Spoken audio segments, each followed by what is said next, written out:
ইয়াত মানে বিভিন্ন ধৰণৰ আমাৰ কৰ্মচাৰীবিলাকে কিছুমান হ'ব লগা আছিলে আছিলে যে বিশেষকৈ ইয়াত ব্যস্ততা হৈছিলে আৰু নেক্সট ইয়াত কথা পুৰণা যেতিয়া এইবিলাক ষ্টেপ কৰা হৈছিলে তাৰ বহুত ষ্টেপ মানে সন্মুখীন ওলাইছে তাৰ লগতে আমাৰ ইয়াত বহুত কাম মানে য'ত আউটচোৰ্চিং হৈছে আচলতে ইয়াত এমপ্লয় কৰিব লাগিছিল কিন্তু আউটচোৰ্চিং হৈছে আৰু সমগ্ৰ আমাৰ পাব্লিক চেক্টৰ ৰেলৱে বহুত আশা ভৰসা আছিলে ৰেলৱে লাহে লাহে হয়তো মানে কি কয় প্ৰাইভেটাইজেশ্যনফালে হৈ আছে এই গোটেই কথাবিলাক আমি ইয়াৰ নিজে চোৱাৰ লগতে ইউনিয়নবিলাক কথা আহিছোঁ যে পৰৱৰ্তী দিনবিলাকত পলিচি লেভেলত যদি আমি যাব পাৰোঁ আমি নিশ্চয় এইবিলাকত মানে আমি সহযোগ কৰিব পাৰিম আৰু এই বিষয়খিনি যাতে আমি পাৰ্লিয়ামেণ্ট বা ৰেলৱে মিনিষ্ট্ৰী বা ৰেলৱে যিবিলাক উৰ্ধতন কৰ্তৃপক্ষ আছে ইয়াত কি হৈ আছে আমি যদি হুবহু এইখিনি কথা ক'ব পাৰোঁ সেইকাৰণে আচলতে আমি নিজে চকুতকৈ দেখাৰ কাৰণে আমি আহিছোঁ ইয়াতে দেখা গৈছে চুৰিৰ ঘটনা যথেষ্টখিনি হৈছে বুলি আমি হয় আমি এনেকুৱা ধৰণৰ এটা আনন্দ নেক্সাছ মানে চলি থকা বুলি খবৰ আহিছে ইতিমধ্যে নিউজতো ওলাইছে এই বিষয়লৈ আমি আমাৰ কথা পাতিম আৰু পৰৱৰ্তী সময়ত এইখিনি ব্যৱস্থা কৰাৰ কাৰণে বা যিসকলে আচলতে এইবিলাক জড়িত আছে কাৰণ আপোনালোকেও জানে কিজানি যে বহু ক্ষেত্ৰত এনেকুৱা ধৰণে যিবিলাক ইয়াত টেণ্ডাৰ হয় তাত মানে কি হয় তেওঁলোকে যিটো ভেলু আছে আচলতে মাৰ্কেট ভেলুতকৈ বহুত তলত মানে তেওঁলোকে লয়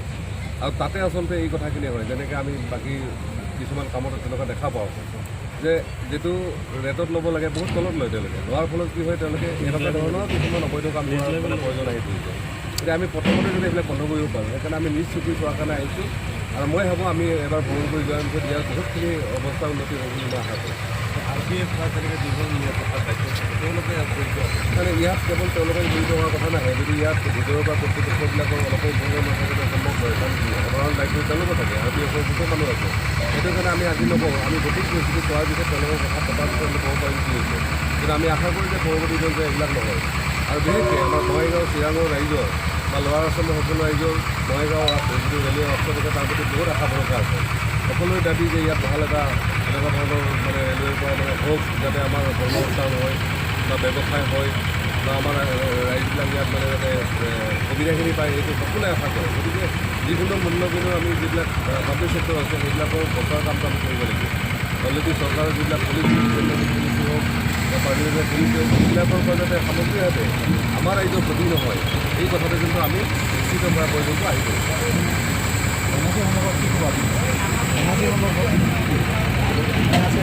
NRC অপকৰ্ম এইখিনি কথা হ'ব যে NRC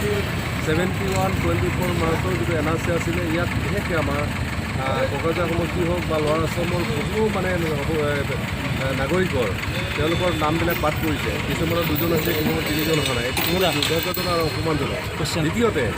NRCক লৈ বহুতে হাল্লা কৰিছে কিন্তু যিহেতু 71/24 মাৰ্চক লৈ NRC হৈছে আৰু আমি সকলোৱেই জানো যে 71/24 মাৰ্চৰ আগত পাকিস্তান আছিলে বাংলাদেশৰ গতিকে বাংলাদেশৰ পৰা মেজৰ মানে ইনফ্লুৱেঞ্চন কেতিয়াও হোৱা নাই হৈছিল পাকিস্তানৰ পৰা গতিকে যিহেতু পাকিস্তানৰখিনিক ৰাইজে নাগৰিকখিনিক গ্ৰহণ কৰিছে আৰু বাংলাদেশৰ পৰা যিখিনি আহিছে সেইখিনি আউট কৰিবলৈ আছে সেইখিনি ভাবোঁ শেষত গৈ যেতিয়া ট্ৰিবিউনেল কোৰ্টৰ জৰিয়তে গোটেইখিনি ৰায় আহিব তাৰপিছতে গম পাব যে 1 লাখ ওলালে 2 লাখ ওলায় কিন্তু আজিৰ দিনত হয়তো 2 লাখতকৈ বেছি হয়তো নথিপত্ৰ নহা মানুহ আহিব নহ'ব তেওঁলোক বাংলাদেশী হ'লে কি হয় সেইটো ক'ব নাযায় বুলি তেওঁলোকৰ নথিপত্ৰ নাথাকিব কালিও মই গৈছিলোঁ আমাৰ নাগৰিকজনী টাউনপুৰ অঞ্চলবিলাকত বহু মানে হাজিলাৰ ওপৰত বা অৰ্ডাৰচি কৰ্তৃপক্ষক দিয়ে আৰু সঁচাকৈ মই নিজে চাইছোঁ তেওঁলোকে 51ত লিগেচি আছিলে তেওঁলোকৰ 51ৰ NRC আছিলে তেওঁলোকৰ 65ৰ ডকুমেণ্টছবিলাক আছিলে তাৰপিছতো তেওঁলোকৰ নাম অহা নাই গতিকে বাধ্য হৈ তেওঁলোকে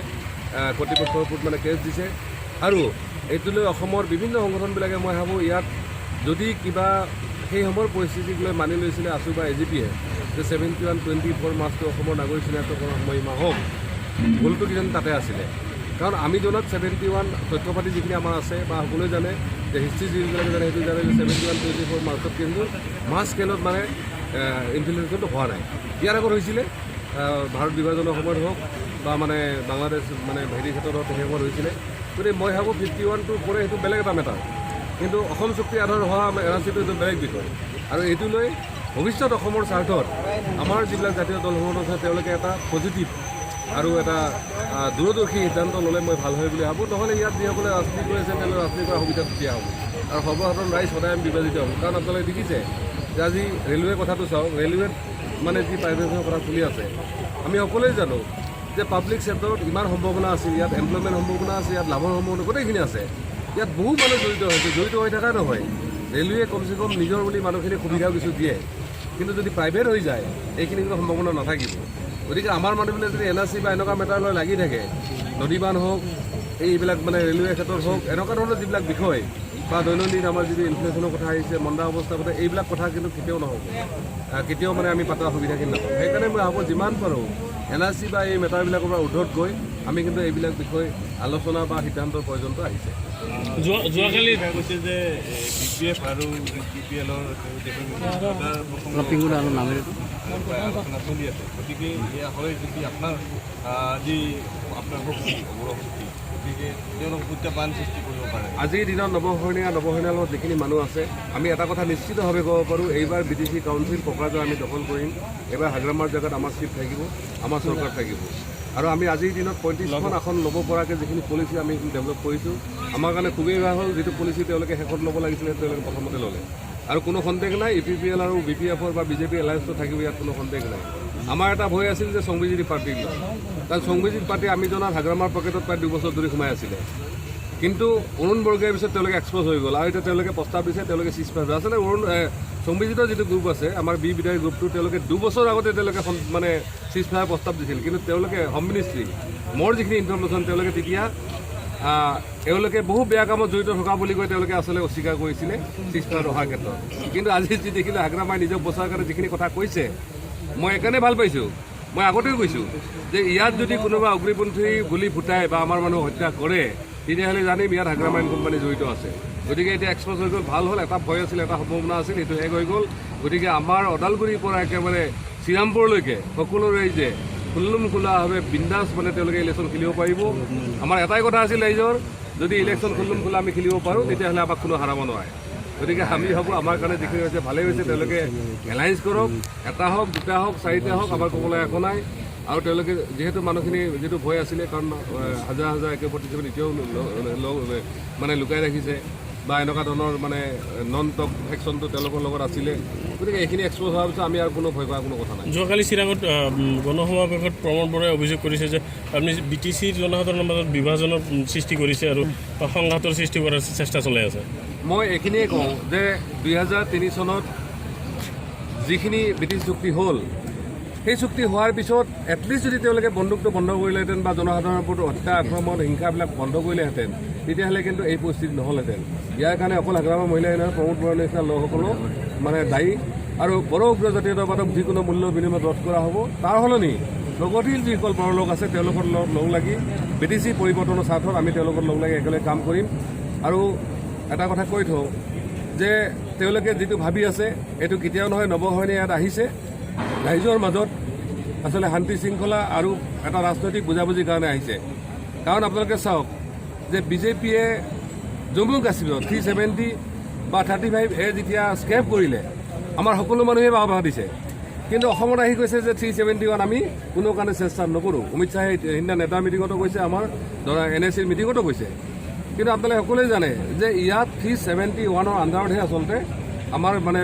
ইয়াত ট্ৰাইবেল বেল্ট ব্লকবিলাক বা আমাৰ যিবিলাক 6 বিলাকটো সংৰক্ষিত হৈ আছে। সেইকাৰণে আমাৰ দাবী একমাত্ৰ নৱসৈনিয়া আৰু নৱসৈনিয়াৰ লগত থকা মানুহখিনিৰ দাবী যে 371 যিখিনি কথা আহিছে ইয়াক মডিফাই কৰিব লাগিব,